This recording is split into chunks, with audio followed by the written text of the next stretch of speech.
Good afternoon, everyone. I'm with author Rohan Moorthy and myself, Fazle Chowdhury.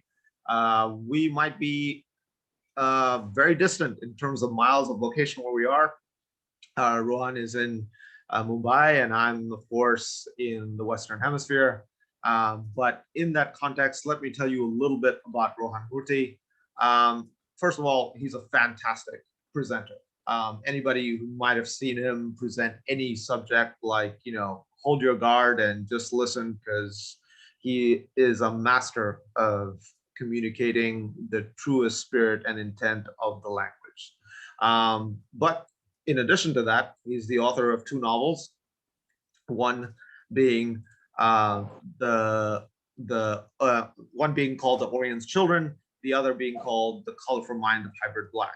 I read one of those two novels, and I can honestly tell you that the writing in itself is not just unique, but it delivers a very special niche of what I would like to say as scientific / sci-fi literature. But before I overwhelm you all with all that introduction, let me just ask Rohan, how do you even begin to come into that space as you have? And how have you managed to really make it something more than what it is? Well, first up, Faz, thank you so much for having me a part of this. And well, what can I say? I've always said my brother from another mother. He's my elder brother, so I've obviously learned a ton of things from him and been very inspired by him, because he's in fact kept me going and kept the engine chugging as far as my creativity goes, and to really try and forge my own path in the literary world, so to speak. So having said that, and obviously taking many cues from the way Faz has actually approached his craft, that's what I've done. So just very quickly, writing was something I always wanted to do since the time I was young. I think both of us, had that same passion. And when we finally met in school, like especially high school, when both of us were like Cody boys, if you could say that, we both tried to put on a play. It was probably what we would call, to borrow a line from Apollo 13, a successful failure, because at least it ignited that kind of spark within each of us. And we had a fun time collaborating on that. And I think from there, what was really interesting was that for me, I had this sort of idea, because I've always had this alternative view of history and, the way I look at it, with a lot of respect, a lot of intrigue, a lot of curiosity to know how people behave, what were the things you could learn about it. Because to quote George Orwell, every generation thinks that they're smarter than the previous one and wiser than the one that's coming next. And I think that I always rejected that sort of view, not George Orwell, but the view that, how some people have. And I used that. So that is what made me want to write. Now, I attempted, 5 or 6 times in my life after Faz and I graduated, and, leading up to before my first novel, to try and put something down. And I was my own worst critic. I would just throw it away after a point. What really allowed me to get more confident in my writing was the whole idea of blogs. And I think in the 2010s, that became a very popular medium to use. It started in the 2000s, late 2000s, but 2010s it took off. You had blogging communities and so on. People giving you feedback. Everyone trying to help everyone else up. So that really helped a lot. So that was what allowed me to sort of, finally stitch together Orion's Children, which is the first of a trilogy, a sci-fi trilogy, which I'm going to be finishing in the next couple of years. The second book, which was Hybrid, was actually a collection of all my blog and, creative writing pieces. I had all this stuff lying around. I said, why don't I just compile it together? So that was sort of what the second book was. And coming to the third book, it's sort of not exactly an autobiography, but it is touching upon elements of my life, and especially about my background and some things I've faced, some of the challenges I've gone through, some of the good things, and being able to put them into a narrative form, a style, a story, if you will, has been a very stimulating thing. And unlike Orion's, which took a long time to stitch together and fit, hybrid, which was this cobbling together of different pieces to create a narrative. This one is sort of making me write in a very different way, where I'm sort of jumping back and forth between chapters. I'm not writing a chapter in one straight go. So every book, if you pay attention, every creative piece of writing for any aspiring author, you've got to really pay attention to what is your creation really trying to tell you? What is it really wanting you to do? How is it drawing itself out from you to be a part of, reality, to be a part of the world, so to speak? So And I in think that, but if you were to put that into space, or even in context of how you would write it on paper, how do you assimilate between your reality, your imagination, and how you want to change all of that in the overall outcome? Yeah, no, it's a good question for us. And the thing is that I think the first thing that you need to do when you have an idea is to remember one thing: don't fall in love with it. I mean, have passion for it, but don't fall in love, because when you fall in love with something, and I'm quoting a very famous producer who's Shania Twain's ex-husband, Robert John Mutt Lange. He said that in an interview that if you fall in love, you become too rigid. You don't want to allow things to change. You won't be open to input and feedback. But he says, if you have passion for something, and again, I'm just paraphrasing it, if you have passion for something, you will be able to allow this to fully form, allow it to transform and evolve, be able to assimilate the feedback that makes sense, and therefore use the right elements to create something really unique. And I think that you need to keep that entire process in mind, when you're sitting down. I know it might sound very scientific, very structured. I know a lot of people are not that way. They prefer like a free-for-all, very loose freestyle.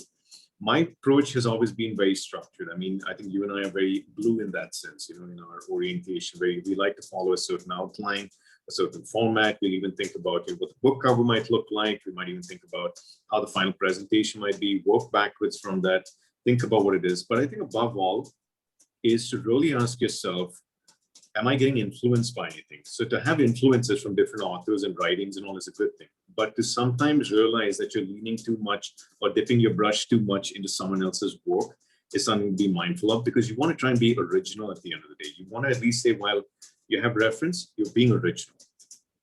I mean, yeah, particularly in this day and age, when we have a pretty much like a overload of information, and to make comparisons between something that is unique to something that is sublimely common, it's not difficult. I think the easy part is readers associate any kind of event with any kind of other event, which sometimes many authors don't know about as they are crafting their own narratives.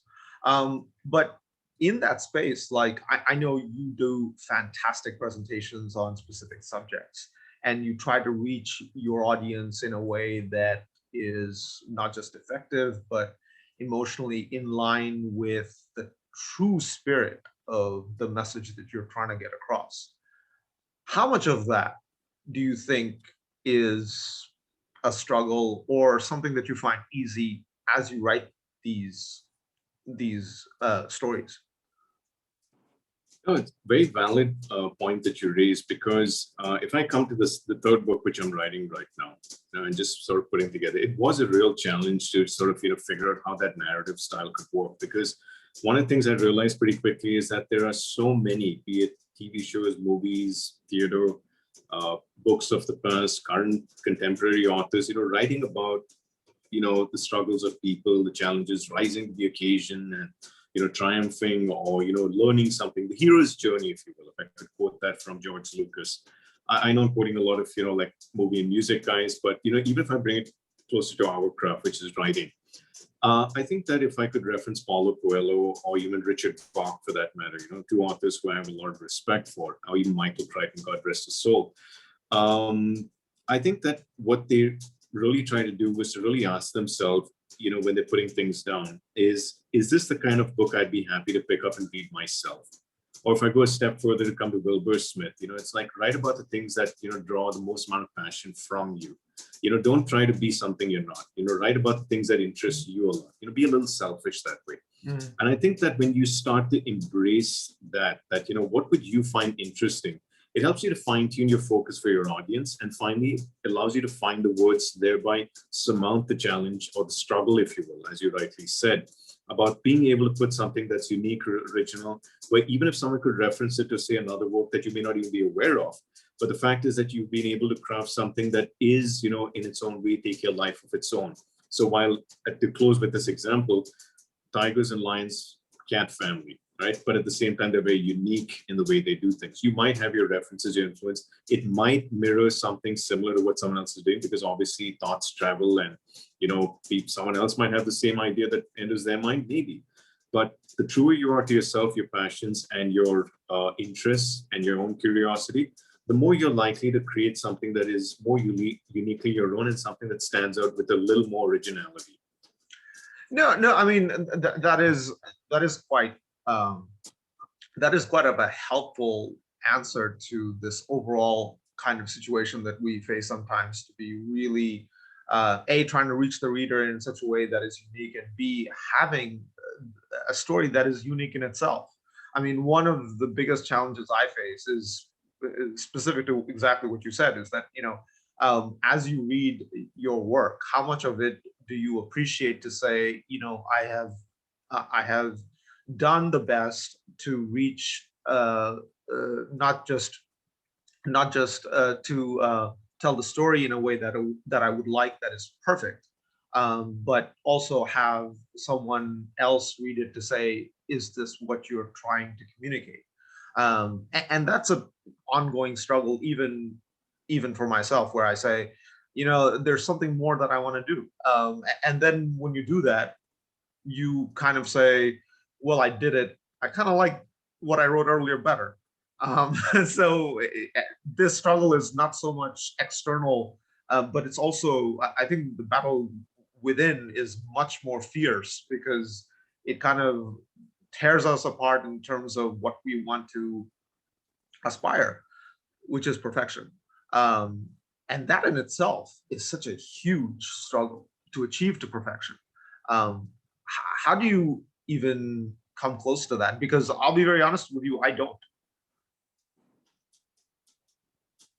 So it's a very valid point you raise, because I know from a lot of fellow authors and folks who are pursuing interest in this space. How do you do that? And in fact, one of the things I would in fact reference, or even anyone who might be viewing this, is to really pick up a copy of Stephen King's book on writing. I think it's one of the best books that is a very simple guide as to how you need to approach things. Now, one of the things that Stephen in fact says in that book is, when you are writing, another thing that you need to keep in mind, and building off my previous response to your question, is think about that one person you'd like to write for. I mean, I know I said myself earlier, but I'm saying that if there was one more person. So in the first book and in the second book, I was keeping a very close friend in mind, who's, a voracious reader, travels a lot, does a lot of things and so on. So I was really trying to think about, what would this person, be interested in? Like, how should I, describe something and so on. And that helped me to fine tune things. And the validation, which I was not really looking for, but which was nice to have, is when he finally sat down and read it.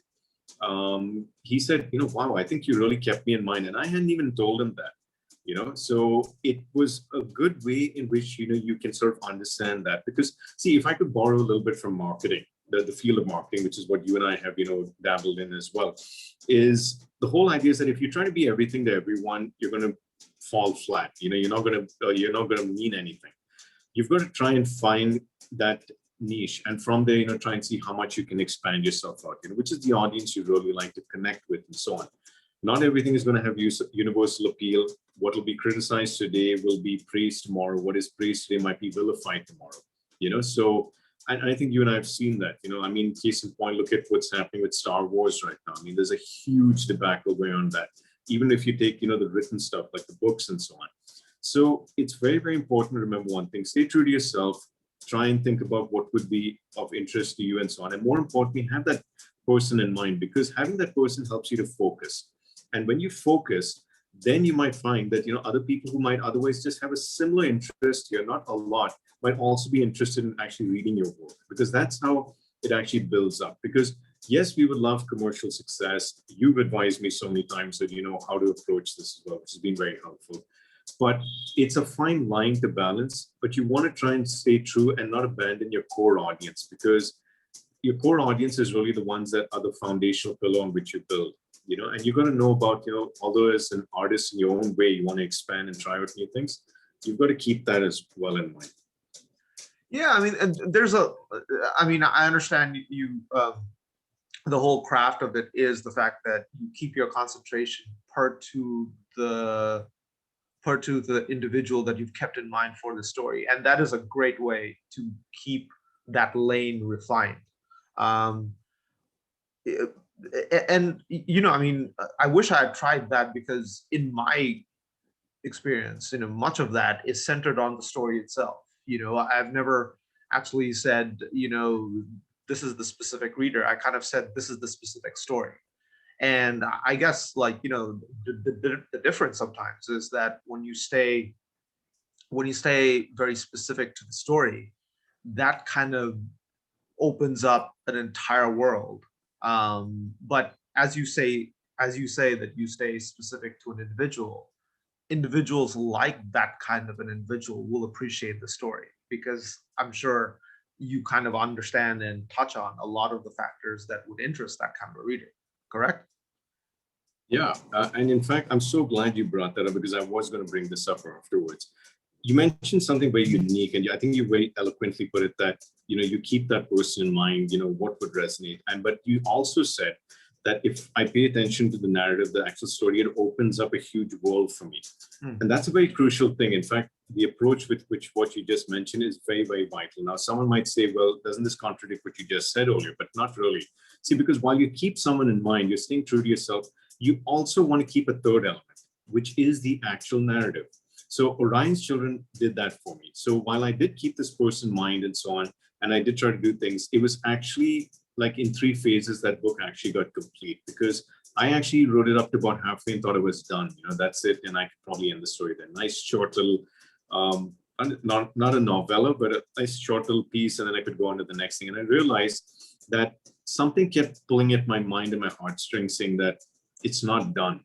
You can't put, to be continued over here. There has to be something more than this.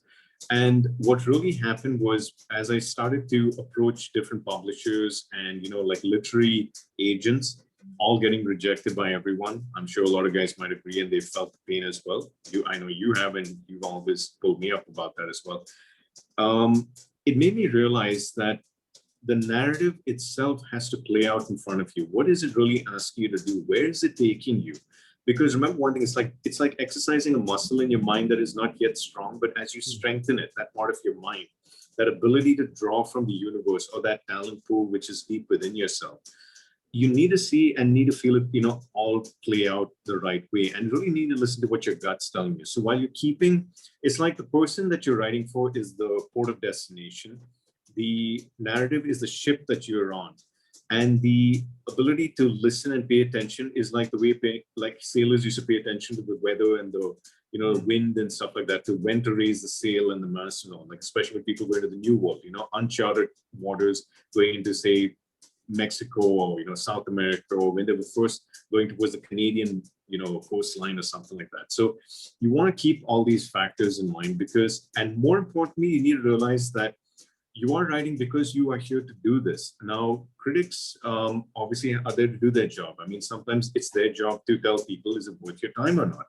But at the end of the day, you need to remember one thing. It is far better to have tried and done something, because maybe that might be the stepping stone to something else. And so therefore, the narrative should allow you to explore that. And even if it may not resonate immediately, it is going to lead to something else. So to keep going, as in fact, sometimes you also mentioned to me. Yeah, I mean, that's a good point. I mean, if it leads to something else, but as a fan of Salman Rushdie, I always used to listen to him and still do in some context. But there was this kind of feeling that I got once in a presentation or a speech that he had said, that there are plenty of great books out there, but there are plenty of bad books too. So he didn't say it, but that's the feeling I got from it. And I was always very, very conscientious of the fact that I did not want um, a bad book. I did not want a bad story. But I got a lot of resistance from the people that I did share the story with, and who said, like, there's no such thing as a bad story. There's no such thing as a bad story spoken in a bad way. If it is, some people will still like it. And of course, you have the traditional ones who won't. But how do you measure that? I mean, particularly on your side. I mean, you spoke to me about in this space about how you craft the story, how much reality there is to it, assimilation and craft and whatnot. But to you, what is a good story? So I think, and that is a very, very powerful question. I'll have to say, I think, out of all the questions you've asked me. But I will say this, that, when you are sort of, when you're done with what it is that you wanted to put down, it's finished. You don't feel like you need to add anything more to it. Like an artist knows that there's no more paint to be added to the canvas. A musician knows that they don't have to pluck one more string on their guitar or anything like that. There's always the chance that you may have actually crafted a masterpiece, but no one thinks it's going to work. I recently watched an interview from 1982, which I think was one of the last that Ayn Rand gave before her passing. And I think what she, in fact, said was that The Fountainhead was rejected. And The Fountainhead is a book that I hold very dear. It's my probably second favorite novel after The Alchemist, in that sense, if I had to cobble together a list of top 10s. And what I found interesting was that it seems so profound now, and it still holds true with many lessons today. So why was it rejected? Why was, J.K. Rowling rejected? Why was this happen? Because sometimes I think that, and again, this is just my personal belief. It doesn't have to be anyone else's. Have faith in whatever you like. But I believe it's a test of the divine. It really is a test that it's almost like the divine's way of, and I say divine as to have the universal appeal there. So everyone can relate. It's the test to try and see how much you really believe in your work, how much you really believe in what you're doing and the craft that you're honing in on. Some people might say, well, what about the many authors who pen some fantastic novels, but it would never receive the kind of due it deserved?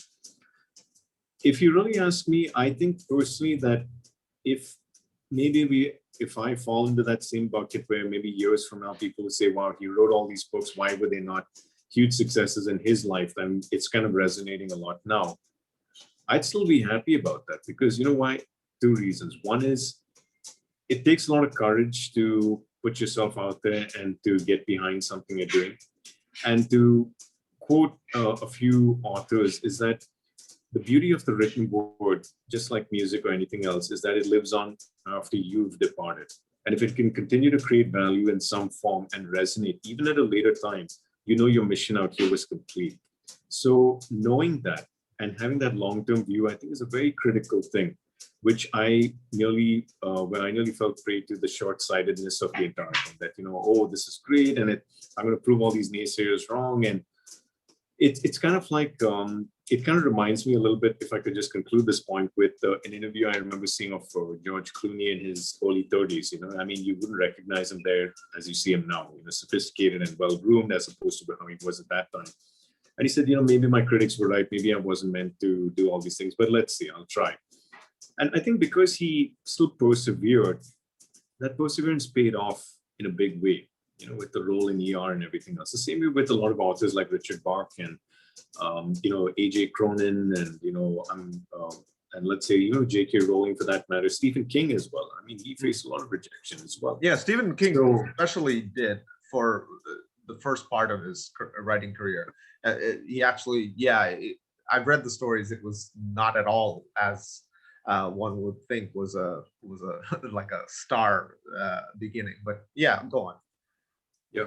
No, and I think if I could also just add this, I forget the lady's name, but which was the author of the novel Eat, Pray, Love, if I could call that. It's one of my wife's favorite books, so to speak, but she's very fond of her. Elizabeth Gilbert, I think her name is. I think it's Elizabeth Gilbert.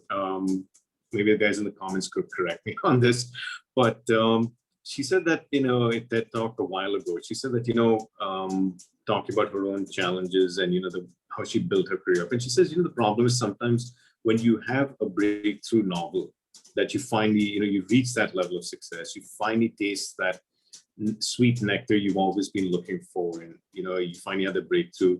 Sometimes people might even then turn around and say, why do you want to continue? I mean, you already passed your masterpiece. There's no point in actually creating another one. You'll never be able to top it. And it's hard. I mean, sometimes there'll be one or two books in your bibliography that'll stand out the most, that'll resonate the most, and people might forget the others. That may happen, but does that mean you stop writing? Of course not. I mean, you take a look at John Grisham, for instance. I mean, he's penned a lot of novels. Jeffrey Archer as well. A lot of novels which were there. And I'm sure there are a lot of women authors as well. A lot of other that who have done some amazing work and created these great books, but continue to persevere and hone their craft and build on that. So as I mentioned, Ayn Rand, someone who clearly said in an interview that Atlas Shrugged is what considered to be my masterpiece. And the interviewer said, do you think you could top it? She's like, no, it comes once in a lifetime. But that does not mean I should stop writing. I should, because there's still an audience there for me, and I still have much more left to say. No, I mean, that's a valid point. I mean, like, yeah, I mean, we write because we want to. It's not for the approval of others, but that kind of like segues into another question that I had for you, was the fact that how much inspiration from the outside do you get? And I don't mean by individuals, I mean like outside factors. I mean, one of the things that really pushed me to write fiction was, of course, the pandemic. But I had written these fiction short stories years earlier, and they kind of like were locked up in a journal. But in your space, how much does, I guess in my side, there was a lot of spirituality involved. But on your side, how much of that, like spirituality, helped you? Immensely. So just like yourself, I think that the spiritual essence of what else is in the universe, what could you really do? I mean, let's go back to the more older times, take away all this technology, take away everything else, even before people said that people read more back in the day and so on. Why were stories so important? Stories were important because it was more than just taking us away because our lives were so miserable and we had to just escape for once. Some might say escapism, whether it's fiction, nonfiction, a book, or whatever. But I think it's more than that. It's about making you realize and touching your soul, touching your feelings, making you think, making you laugh, making you ponder, making you learn something, making you, have hope, making you realize human nature a lot better, making you realize right from wrong, making you even update or change your own beliefs about things. So I think that stories, whether they be fiction or nonfiction, there's something very vital in all of them. And to your earlier point about the fact that there are good books and bad books, and they're great books. Yes, but we all know that sometimes, while there is a masterwork that everyone will universally agree more or less is the gold standard and so on, there may be some who might actually hold up another novel and say, well, what about this one? This also has it. But quality is not something which we can sometimes always measure with numbers and say definitely this is what it is. It can be subjective. What was popular a century ago will not fly today. Subjects and themes and topics which were written about, which were the toast of the town at that time, will probably be considered very unrealistic, or perhaps borderline insensitive to different groups, ethnic groups and whatnot. Yeah, there's all those things that could happen. I mean, yeah. I mean, it's really in, I mean, like, in some contexts, it's like the hidden meaning sometimes that people and readers perceive that are not necessarily meant to be the message, but become the message. And it's an interesting concept you said about, like, I mean, we write stories about at a time when there are difficulties in our reality, but in the imaginary sense, that's quite much of a contrast. But I mean, but what about those fiction stories that are even more dangerously pessimistic, to the point where it does not have a story that ends well? How do you reconcile that? I mean, like, I find myself writing a lot of those kind of stories, and that's usually like how I see even the best of the situations in this world that we live in. But in your sense, it's quite different, isn't it? Well, so it's interesting that you bring that up because Orion's Children, without spoiling anything, does not have a traditional ending for that part. And I'll leave it at that. If anyone wants to read them, they'll understand why. Because, one of the things that people often complain about is that, yes, we understand good triumphs over evil, the righteous win. Take a lot of novels where the heroine or the hero dies, before everything concludes. I mean, it hurts us, it touches us, but because we're so invested in that character, those characters, and all that, we want to see it, work. But the thing is that, see, reading also is something which, and again, a lot of people might disagree with me on this. That's fine. But everyone has their own tastes in foods and in fine wine and everything. There's some people who prefer red wine. There's some people might prefer white wine. Some people who are vegetarian, non-vegetarians, and so on.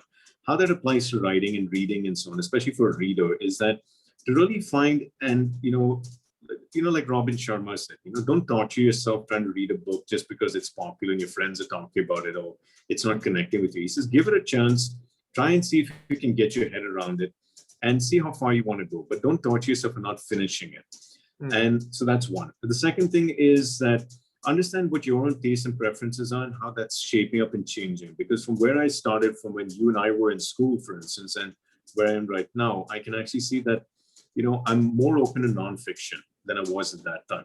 I'm more open to reading about those kind of topics now. In fact, more interested.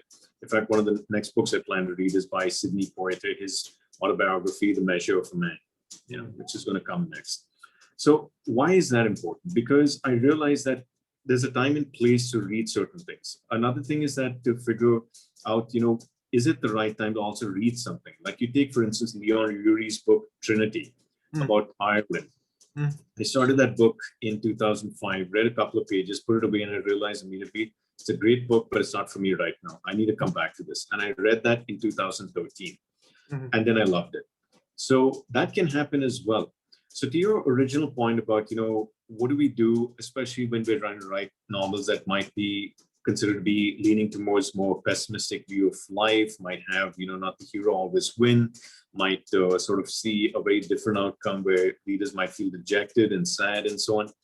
I think the main thing is that we need to trust our audiences and remember one thing, going back to the fact that people who may sometimes not relate to what we're saying right now may in fact relate to it at a much later state when a certain sense of more life experiences and maturity, or not that they're immature, but more maturity, more understanding of humans and human nature and, exposure to other narrative styles, across popular culture and so on. So that can resonate at a later time. That's happened with me as well. Some books, especially, I think the one book which I liked at the time, but I like even more now, which is so profound, is Khalil Gibran's book, The Prophet. And that, as an adult, as you and I know, resonates and rings more true as you age. And like when you become, say, a parent and, you are reaching that point in your life when you're looking at life and you're looking back, not with nostalgia, but with a sense of appreciation, nod and learning, and then looking forward to the next phase of your journey, which is sort of like where I currently am right now. So the flavor of that can get richer. It's like, the aging of wine and so on. So it's not something which I think we need to worry about personally. I think we need to worry about too much. We should tell the story we need to tell, trust our readers, and more importantly, remember the fact that what we put down may have and take on a far greater meaning than even we realize. Because to conclude is that when you put something out into the world, it stops being yours. It belongs to the world. That's right. I mean, it's really like, it's a weird dynamic between a story that is yours, that once you publish it, it becomes yours, but you are having to share it with the rest of the world. And some would own it more than others, depending on how strongly they feel about it. No, and that's really like the concluding element of this interview, Ron. I just wanted to get a feel of the kind of inspiration, the indicators that you use to put your writing in place, so that not just writers like myself, but other writers can draw some kind of a lesson to understand, okay, what is the thing that we do in writing that matters? And the answer, of course, is so much. You know, we can't cover that all in like even an hour or even several hours, I think. And that's the real message that I try to bring into these kind of discussions. And I'm really grateful that you made the time today to make that happen. But before I go, there's a small game that I love to play. And there's small facts that, you know, that I like to learn about the people that I speak to. So here goes. Favorite movie? Shawshank Redemption. Favorite city? Oh. Oh, I see what you did there. I see what you did there. Oh man, I'm okay. That's a very tough. Okay, we'll pass that one. Okay. Favorite memory? Well, right now it's when I first saw my little girl. Funniest event?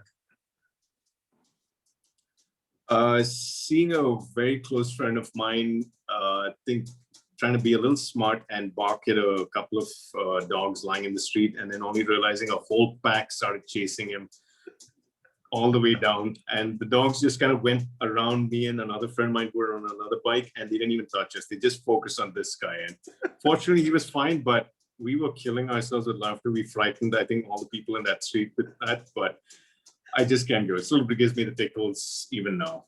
Okay. Yeah. Favorite color? Blue. Favorite quote? Ooh. Actually, favorite word? Favorite word? Oh, yeah. Aspire. Aspire. Okay. All right. Well, this has been wonderful. Thank you, Ron, again, to making this happen. I've enjoyed it. I hope you have. And I hope those who are watching have enjoyed it equally. We love your support in subscribing to this channel. But thank you, Rohan. And all the best. Please be safe. Yeah, absolutely. Thank you so much. And if I could just add one last thing, if I could say favorite poem of all time would be "If" by Rudyard Kipling. Oh, I actually like that too. Yeah, I haven't read it in a while, but thank you for reminding me. I think I should read it.